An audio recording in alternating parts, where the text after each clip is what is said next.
Okay, I'm recording this on the 25th of January of 2026, and Neptune is about to go into Aries as of tomorrow. So this is a good time we can talk a little bit about what Neptune means, what it is, and what things may well look like over the next 12, 13 years. So beginning with Neptune, this is a chthonic god. This is a god of the ocean. This archetypal territory is by nature feminine. It is dark, and it has everything to do with emotion. It has everything to do with the period of human development when we're still in the womb. In which we are taking in all of the information, all of the emotional input, all of the nutritional input, the whole psyche of our mother. And we have no other context to compare that to. We are harmonized to our mother. We are at one with our mother. So Neptune is a very semiotic archetype. It's got everything to do with the ways in which we can be manipulated through atavistic imagery, through symbols, through emotions, through things that are so deep inside of us and have everything to do with our racial memory. And we generally, like the frog in boiling water, we can't see this stuff. We are generally unaware of it except through our nervous system, and through dreams, and through often through, as this is a chthonic god, it has everything to do with fertility, so it has a lot to do with sex. It has a lot to do with the root of our sex as males and as females. And as I said, it's a very feminine, when we're talking about hermetically speaking, this is a feminine place. Emotion, animal nature, and as I said, this is before we're even really anything but like a tadpole. We haven't really become human, so to speak, but we always have been human at the same time. This is, a very liminal space that Neptune really represents. So, because it's this type of a archetype, this has a lot to do with the zeitgeist, the collective unconscious, the power of imagery around us. This brings us to movies and to advertising, and to propaganda and other tools that are intended to act upon our psychological makeup in ways that we're not supposed to know about, and we're just simply supposed to allow these things to wash over us like, as I said, like fish in the water. We can't see them until we've trained ourselves to see them. Neptune makes things very difficult to see. It makes structures seem as if they're kind of meaningless. Poseidon was known as the earth shaker. So some people say the early Poseidon had basically a lot of the same significations as Pluto or Hades, underworld significations.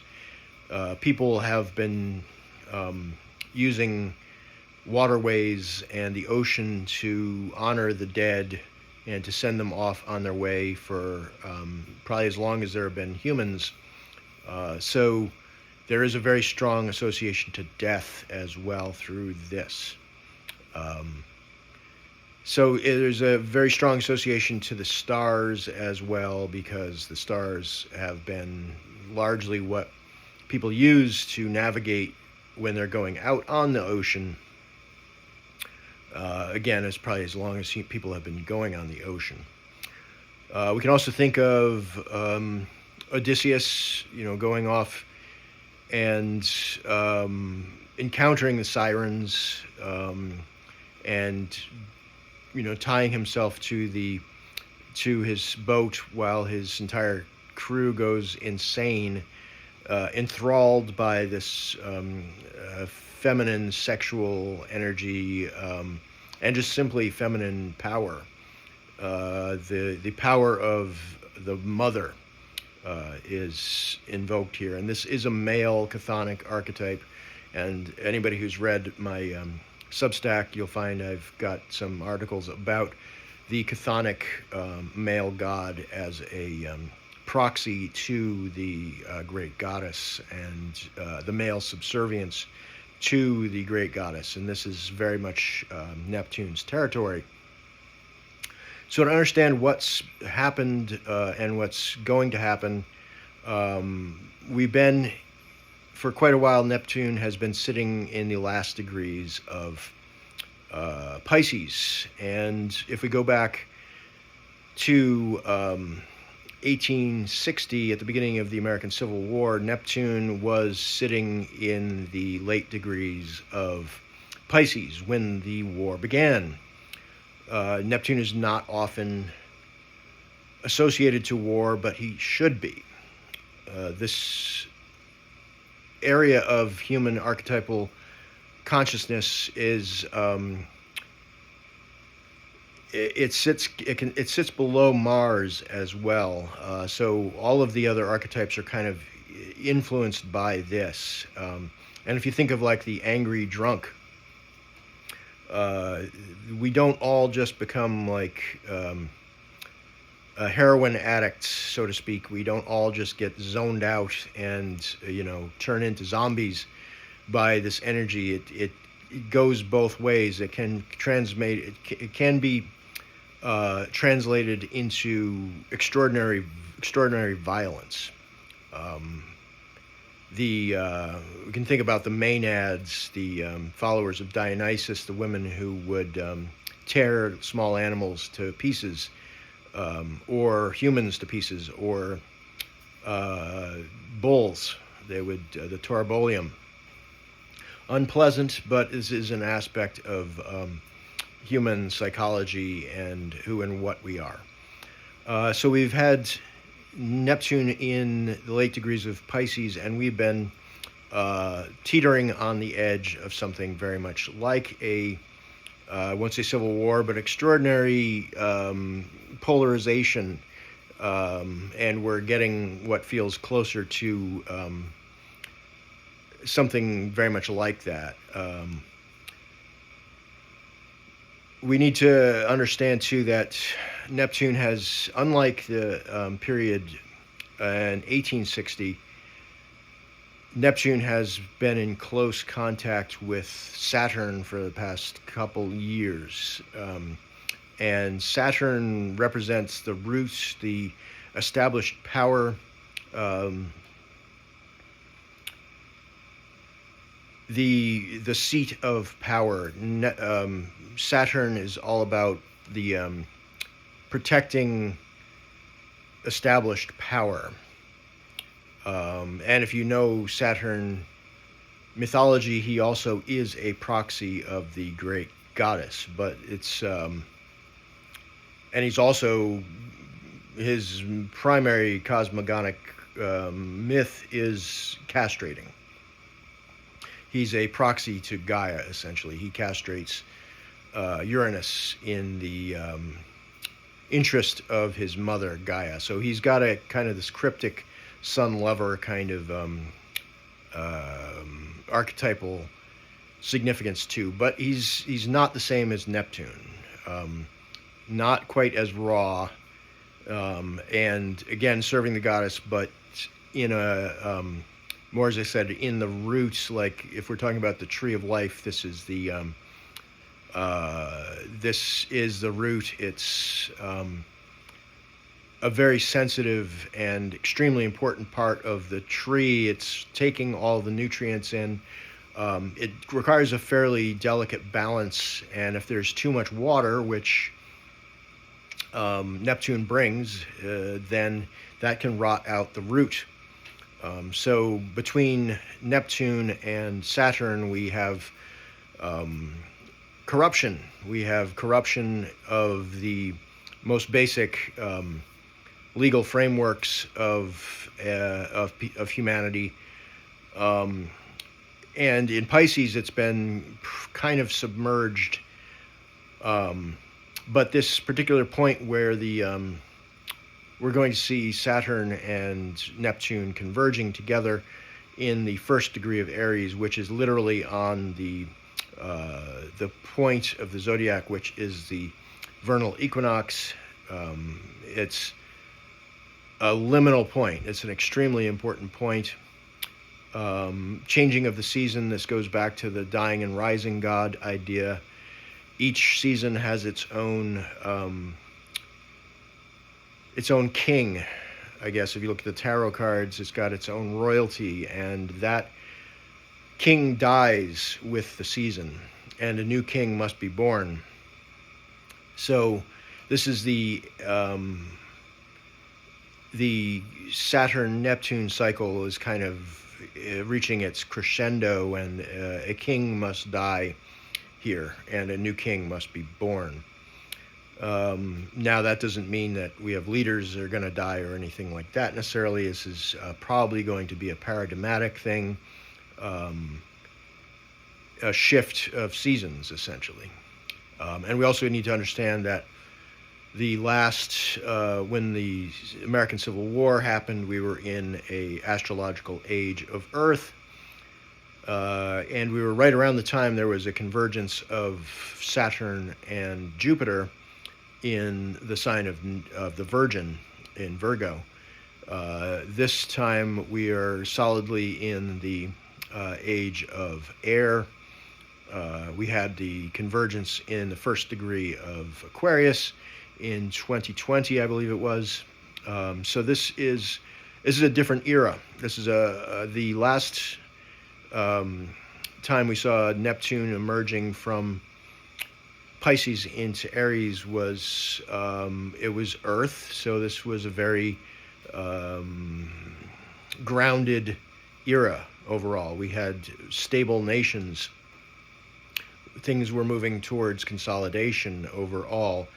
That is not the case now. We're moving out of that into decentralization and polarization in a lot of ways.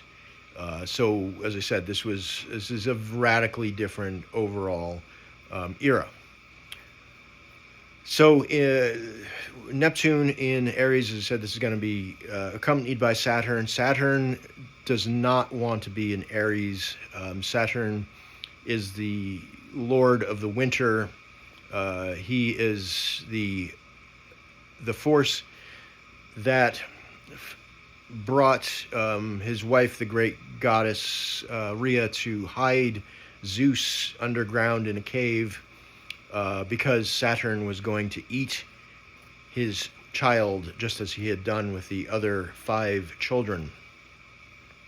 But Rhea stuck baby Zeus underground with the nymphs, and he survived and then deposed Saturn. So Saturn is a child eater, and Aries is all about birth. So Saturn has an extremely repressive effect upon Earth, on youth especially, and the Aries is very much about youth. It's about the shoots of the tree coming up from the ground. It's Mars in general is a fertility god. He rules Aries. So this is an archetype. Saturn entering Aries is going to be repressive and suppressive and trying to prevent violence. The last time, actually the 2 Saturn cycles ago, we had Saturn entering Aries in 1968 when we had enormous protest movements. And that was Saturn not accompanied by Neptune at that point. Neptune was in Scorpio. Another Mars-related ruled sign, but not in conjunction. So this time the potential for violence is actually moderated by Saturn. Saturn has a subversive effect to Aries. He doesn't want to see any violence. He wants nobody gets hurt. He's going to run around trying to stop all of these, stop violence. But it's, of course, it's in many ways hypocritical because Saturn himself is, trying to eat the children. But Saturn doesn't operate through overt violence necessarily. That's not really the Saturnian mechanism. Saturn works through old age, through diminishment, through heaviness, age. So this is not. This is just an extremely difficult place for Saturn to be. So this is a moderating factor. While Neptune does have potential to cause violence, Saturn tends to not do that. We will eventually see Mars coming through, and that Aries and conjoining with these planets one by one in Aries, and that's should be an interesting thing. I'll probably comment on that as that approaches. But so as Neptune is entering Aries, we're already seeing a lot of the things that we would expect, which is, as I said, we got corruption, extraordinary corruption, which has happened during this Neptune and Pisces era. Delusion, very basic ideas of what it means to be a human being have become deeply corroded away, and ideas and fantasies and ideologies have come to dominate a lot of the population. And Neptune's arrival in Aries really is not going to permit that to go on as much. It's still potentially a dream world, but it's a dream world in which the sun is literally exalted, in which the martial rules, the bravado, the bluster, the fighting words, the fighting ideas, the symbols of war, the symbols of conflict, and that actually can include, in many ways, more biting humor, more making fun of things, more of the jarring, jabbing kind of attacks, and people simply needing to either go run and hide underneath a rock, or deal with the fact that people are going to not respect the sacred cows the way they may have done while in Neptune was in Pisces. You had a lot more religiosity in when Neptune was in Pisces. This when I say religiosity, I mean the sacred cow, the martyr. That martyr becomes more of a literal martyr here than just simply someone who's has the wrong pronouns or something, and is mortally wounded by disinformation or something, ideas that they don't like. That's going to fall by the wayside here, because those are we're talking about rougher seas for those who are who don't have their sea legs, so to speak. So this is what we're going to be seeing with Neptune in Aries. The steed that we had previously was a seahorse with Neptune in Poseidon, because the horse is actually a major symbol of Poseidon. And in Aries, we've got a war horse. We've got the fully armored horse prepared to possibly draw and quarter people if we've got consequence coming in Aries. So that can go in whatever direction it goes in, but it's the general zeitgeist, collective consciousness moves to embrace conflict. So hopefully this will help people as we move forward. You can check out my work on Substack. That's Diamond, Daimon Seed Astrologer.